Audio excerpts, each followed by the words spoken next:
They gave me two important mandates that day, and I have carried out, or I've carried both of them close ever since, and continue to also carry out the said mandate.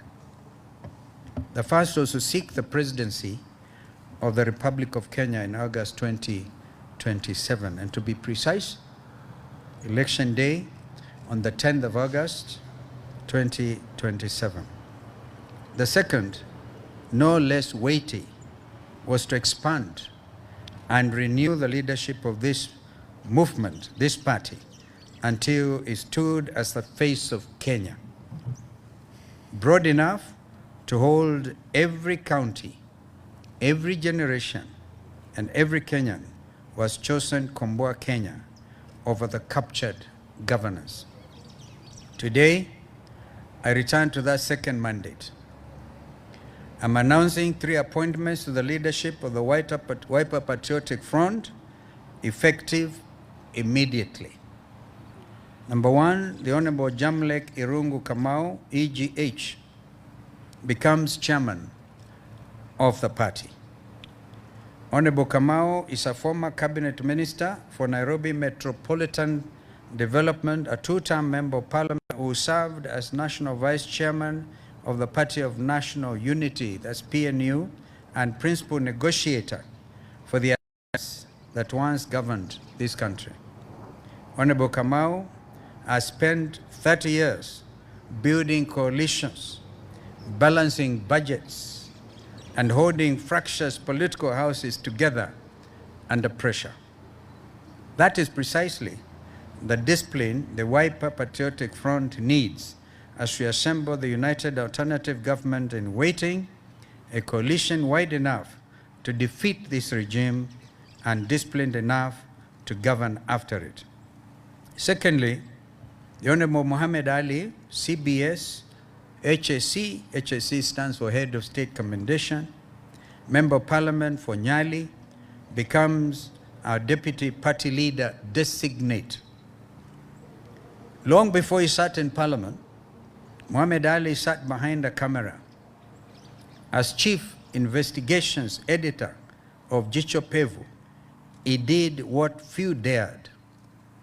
Honorable Ali exposed corruption at the highest levels, conducted undercover operations, and gave whistleblowers a platform when the system wanted them silenced. That instinct to expose rather than conceal, to serve rather than to extract, has not left him up to today. And I think, as I talk of Honorable Mohamed Ali, Jicho Pevu, I'm talking to you members of the 4th Estate. You can do it, just like he has done it. As chairman of the Finance Committee of the Parliamentary Service Commission, Honorable Ali guards public funds with the same discipline he once brought to investigative journalism. He was ranked first in the Coast region and 10th nationally as best performing member of parliament. Through the Mohamed Ali Foundation, he has built scholarship programs, conducted free medical camps in marginalized communities, and provided mobility solutions for persons living with disabilities. Honorable Ali brings not only the Coast region, but a younger generation of hard-working Kenyan leaders who want to live in a country that respects and rewards integrity over patronage into the very heart of this party's leadership. Therefore, becomes the first among equals, my immediate deputy party leader. And he brings a name that this regime cannot buy and will not intimidate. Ndegwa Njiru becomes the party's first spokesperson, a new office created for a new season of struggle. Njiru, even as we speak, is not here. He's in court trying to get out our nominated member of parliament from Makueni County, Honorable Kana, who was arrested and by a fleet of 10 Sumbaros yesterday out of Matiliku, spent the whole night being driven all over the place And so we do not even know whether he's at Milimani or whether they're taking him to Kibera. And they're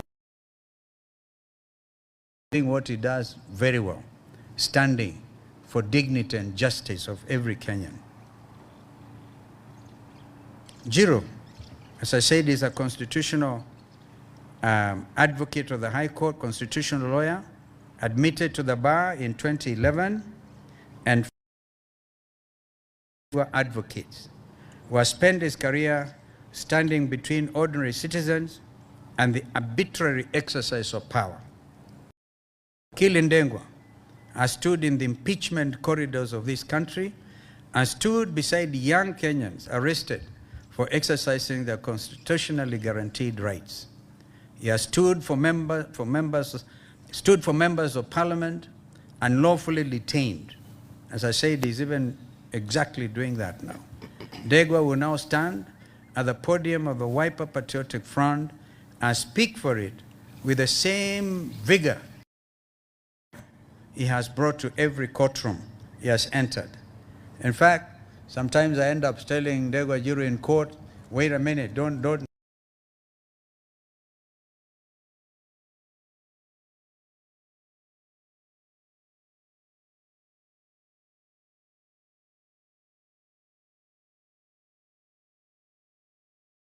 A man of proven integrity and a defender of the rule of law.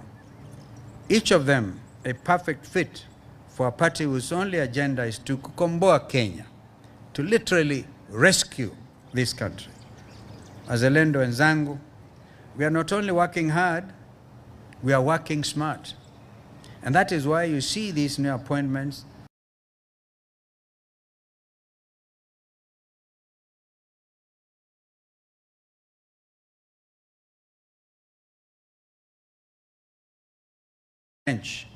built to take this country back from a regime that has mistaken state power for personal property. This work of renewal does not stop at the boundaries of WPF.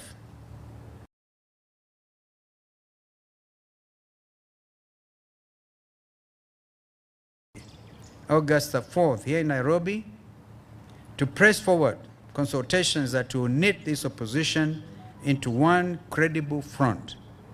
We agreed, as we have always been, that division is this regime's only strategy. Therefore, we will not agree. And even if you see some disagreements between party leaders in the coalition, please don't take that very seriously. Yeah, we are united because we know if we divide the opposition, William Ruto, be a terrible, terrible thing for this country. Those engagements continue, and they will not stop until every party and every leader who stands against captured governance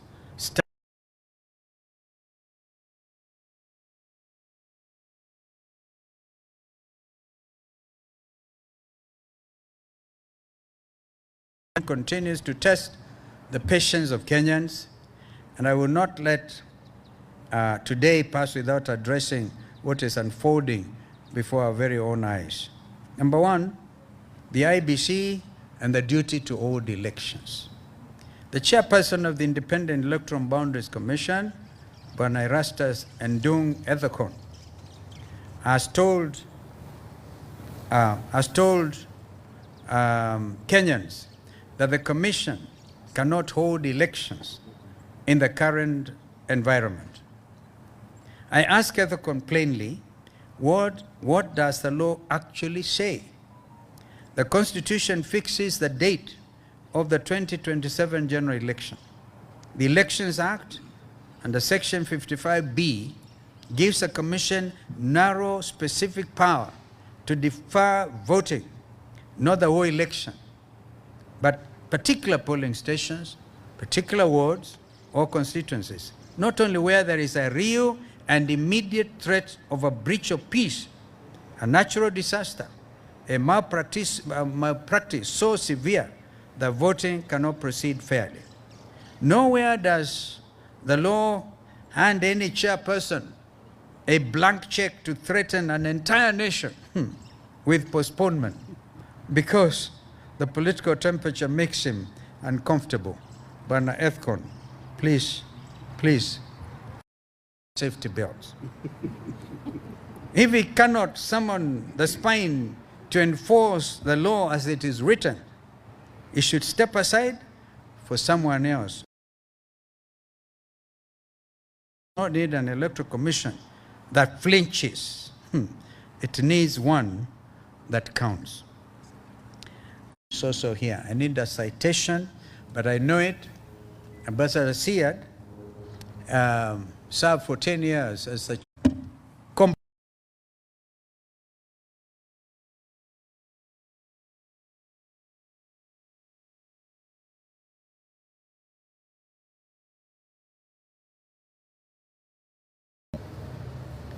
even as the arrested member for Mukurweini, Mheshimiwa Kagucha, and yesterday they've arrested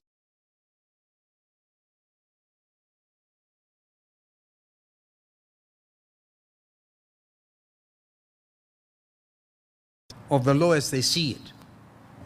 But we remain solid, and we cannot be shaken, because some of these things are simple misdemeanors. When Kagucha says tutafuata chini ya kitanda, is it practical? Ask yourself, is it even practical? And when Kana says, it talks about spears, Kampas don't carry spears. It's the Maasais who do so. So you see. So I'll go back now to agenda, my point number 2, the demeaning spectacle of state-sponsored handouts. We have also watched, by election after by election, the return of a practice that should shame any government claiming to serve its people. Kenyans lined up like school children, women in one queue, men in another, the youth in a third, to receive handouts from this regime's agents. And by the way, it was Mr. William Ruto who started this practice of very demeaningly asking people to line up to be given long queues. I saw one a week ago near my village, a place called Tremua, where his agents were there asking people line up. They line up, they're given 100 shillings, or 200 shillings, as the case may be. Can you imagine what that does to the psyche of the Kenyan father, mother? So, Mr. Ethcon,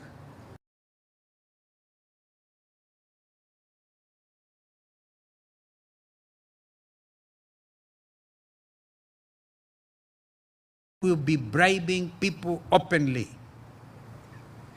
That is not the Kenya we want, for sure. But that practice was started by Mr. Ruto when he was actually campaigning to become president. This is not development.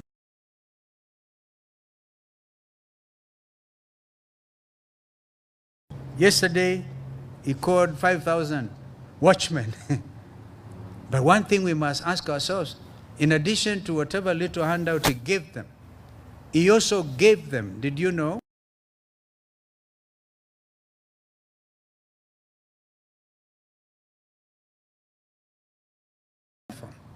what do you call that? Pre-rigging. We know that some of them will hand over those telephones, those mobile telephones, because they have conscience and they will not sell their country. So the whole world is watching you, Mr. Ruto, as you try to undermine the outcome of the next electoral contest.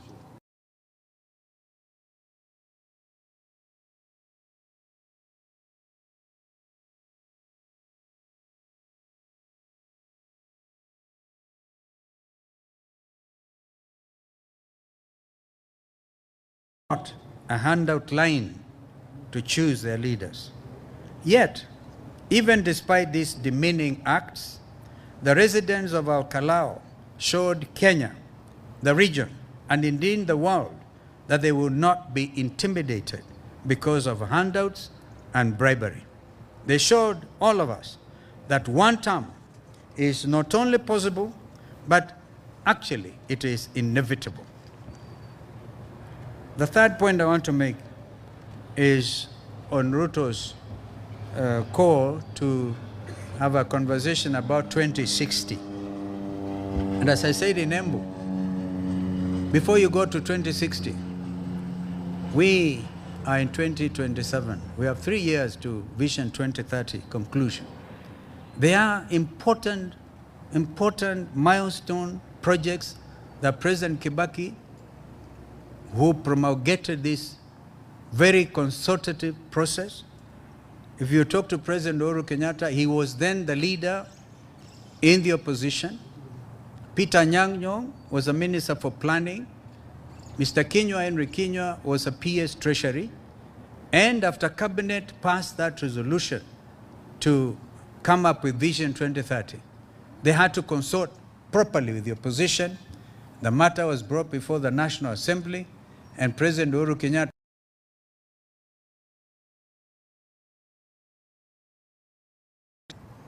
we have flagship projects, one of which is the High Ground Force, meant to give this country 750 megawatts of electricity.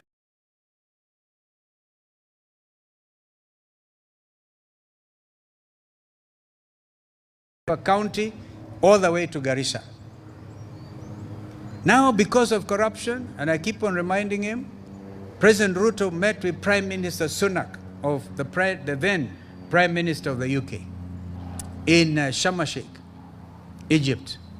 And there was a consortium of British investors who were ready to move with speed and to realize Vision 2030 project in terms of the High Ground Force.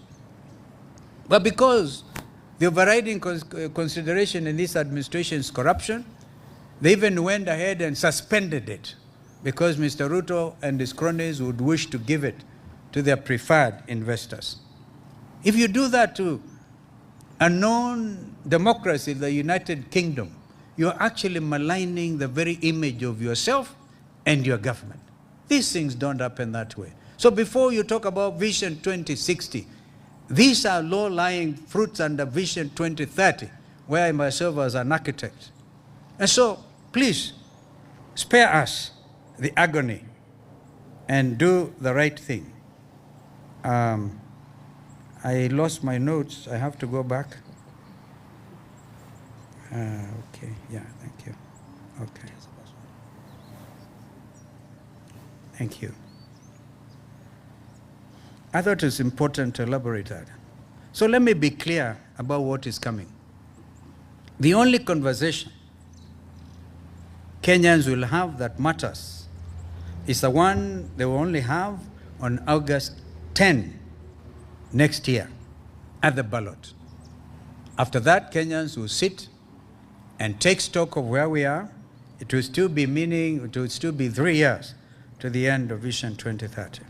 Every other conversation this regime tries to force upon us is a red herring, invented to distract Kenyans from the cost of living crisis, the jobs that never came, and the debt our children will spend their lives repaying. We will not be distracted. Let me let you have a secret. When Mr. William Ruto wanted to appoint the new cabinet after the Gen Z revolt, remember, he dissolved his cabinet. Mr. William Ruto consulted with the late brother Raila Odinga, and Raila invited me to a conversation he had with Mr. Ruto.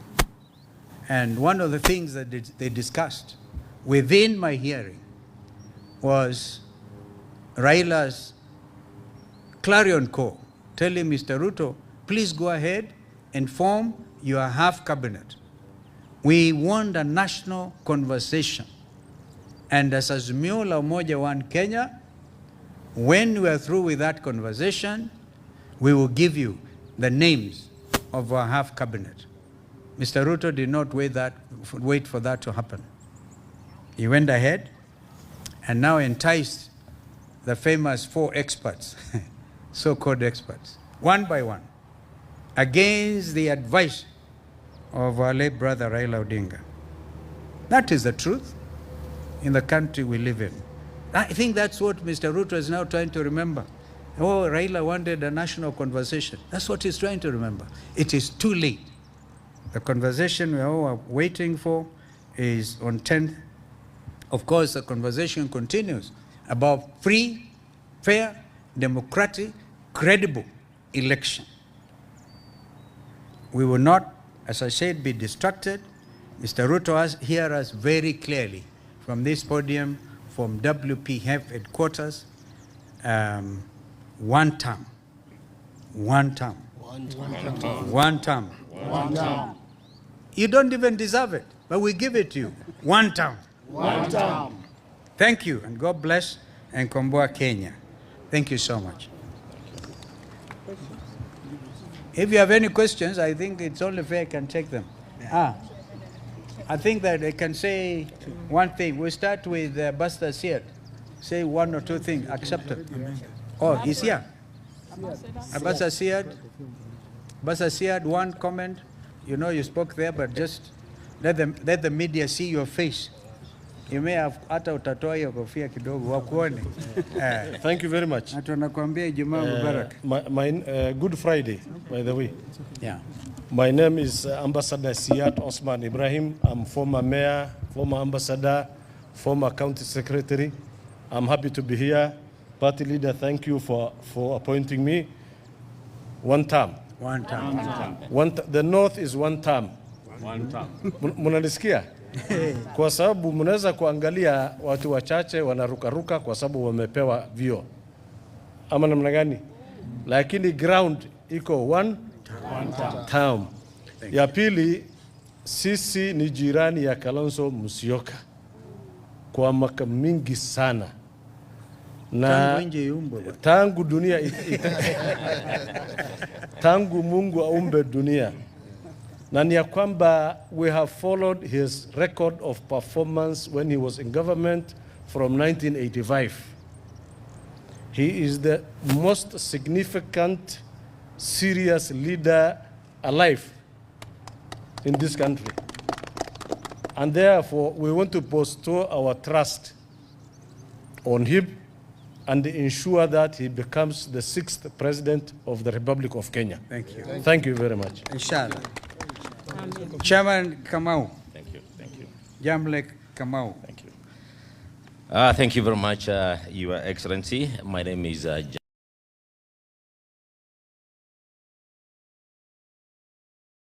to be here and to have been given this position of the chair of WPF, Wiper Patriotic Front.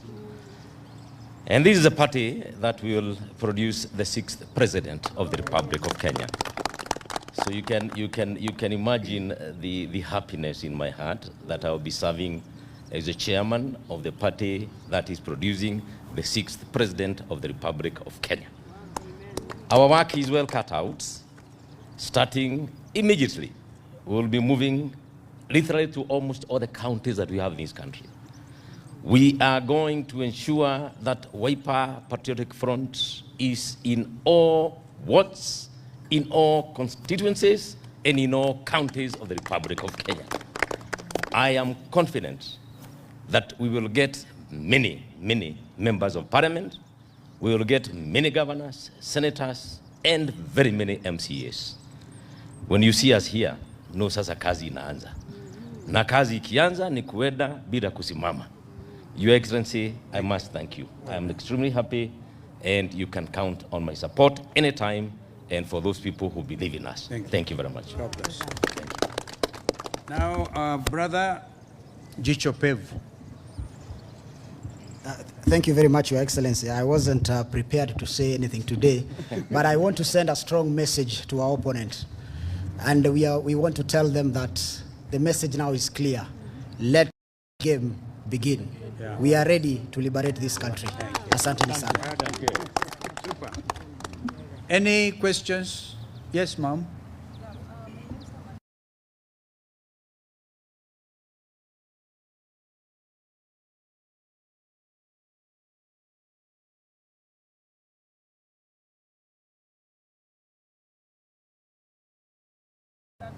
United Nations. United Opposition. Yes. Stand together and come up with one candidate. Yes. Now the Kenyans are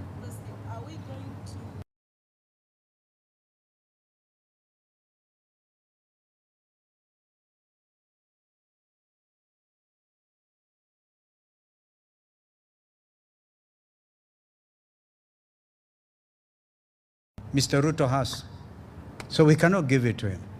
And I think everybody, I think I've said before when I received our friends from Linda Mwananchi, right? I remember speculated. I tell you, for me, the idea is to drive out Kasongo. Hey, you need number one thing to save you and the kids you give birth to, my grandkids, to save you and this nation.